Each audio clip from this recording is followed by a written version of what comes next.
Hello everyone, this is Rick, and welcome to Astral Club.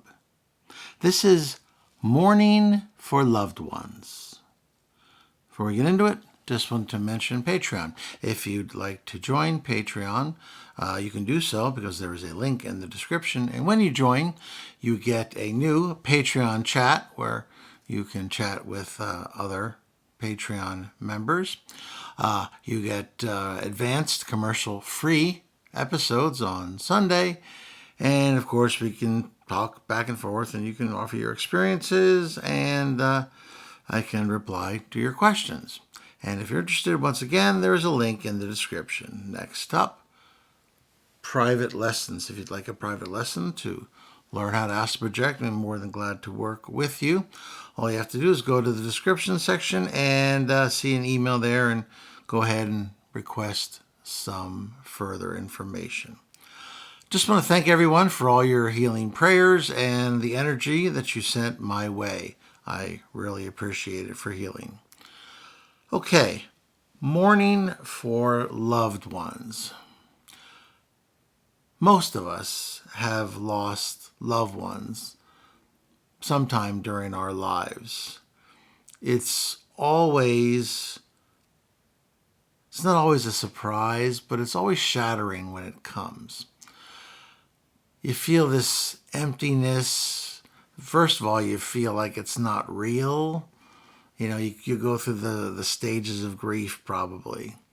And at first you're in denial. You don't quite believe that this person who was such a big part of your lives has now left the physical plane.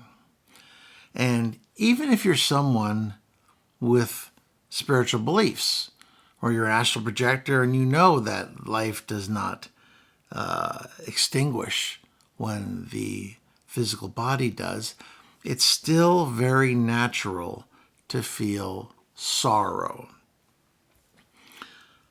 I suggest that the best way for all parties concerned, in the first 30 days after someone passes, that's generally when everybody is at their peak emotionality.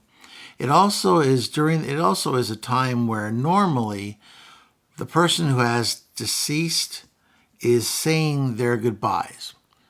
Now, if they were in a very long, wasting illness, they might go directly to a healing plane. But if that does not happen, there's usually a point where they're saying goodbye to everyone. So that's the best time to reach out to your lost loved one and send them on their way with love. If you're not ready to do that yet, then use those 30 days to express and to mourn so that it's healthy. Because you don't want to hold it in, but you don't want it to take over your being either. Excessive mourning, especially past the 30-day mark, can be a negative. It can be a negative for both parties. It can be a negative for the person who has passed because they're in the process right now of cutting their final ties with their past Earth incarnation. This is necessary so that they can progress onto their next reincarnation, their next energy manifestation, what have you. But if they've got these strings still attached to them because somebody is deeply, deeply mourning them, it can slow their progress, much like stepping on a piece of gum on a hot summer sidewalk can definitely impede a walker's progress on their way. So what's the best way to go about this? Well, like I said, first of all, feel free to express your full range of emotions, especially in those first 30 days. And I express that that's probably the healthiest for physical people too.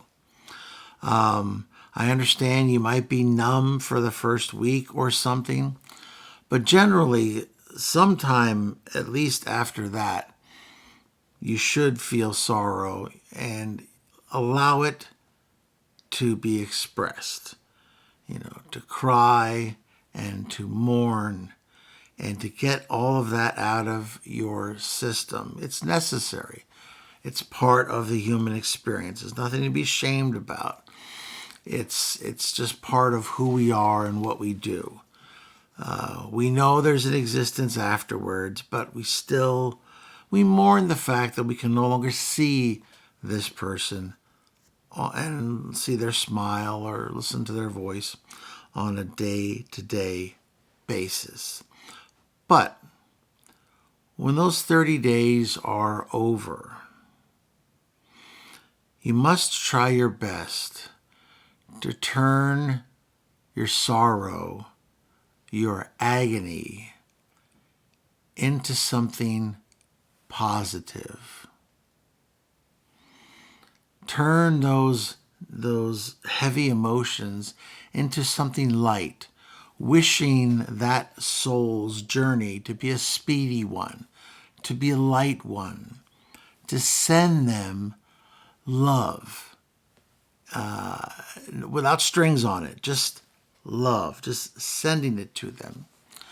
Think about some of the great times that you had with them. Remember some of the funny things that happened when you were together. Those are now the types of feelings that you want to be projecting their way. In this process, what you're doing is you're allowing the person who's passed, as well as those left behind, an opportunity to express their emotions and then to begin the healing process. One of the worst things that you can do in your deep mourning is to try to deny that this person is gone. Try to pull back their attention to this plane to comfort you. Not only is that's destructive on both ends. First of all, you aren't living your physical life the way it should be lived any longer. Now you're putting yourself in a position of doing nothing but thinking about the afterlife and thinking about that person you've lost. And who knows, maybe you're even thinking darker thoughts, which I won't discuss. Understand that past 30 days, those are no longer emotional expressions which you should be indulging in. If you feel you can't get out of your sorrow spiral, then I urge you to get professional help because you're going to need it. And certainly, if you want to help the person who's passed on, you have to get out of this sorrow spiral because it'll suck everything in. And all it'll do is it'll slow down not only your progress through your life, but it'll slow down their onward progress in their future existence. So it's negative on both ends.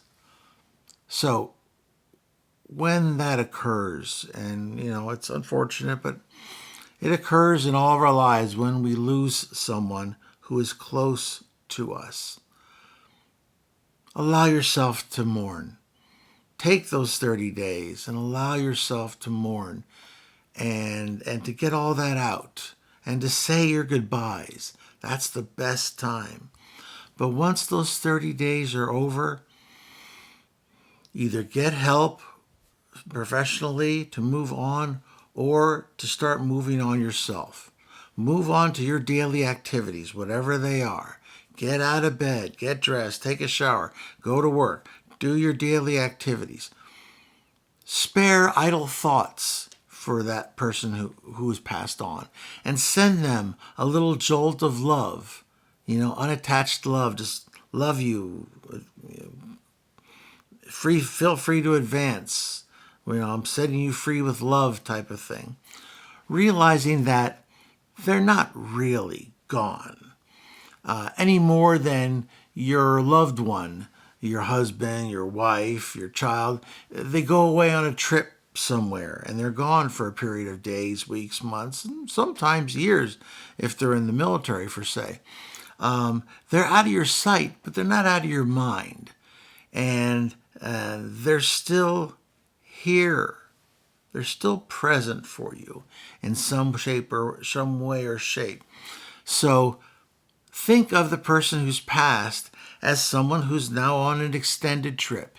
You wish them well and you love them, but you're not trying to stop them from completing a journey which they have to complete. Okay. If you like that, please hit the like button, share it with those of like minds, subscribe if you haven't already. Questions and comments are always welcome. And as always, this is Rick, and I will see you on the astral plane.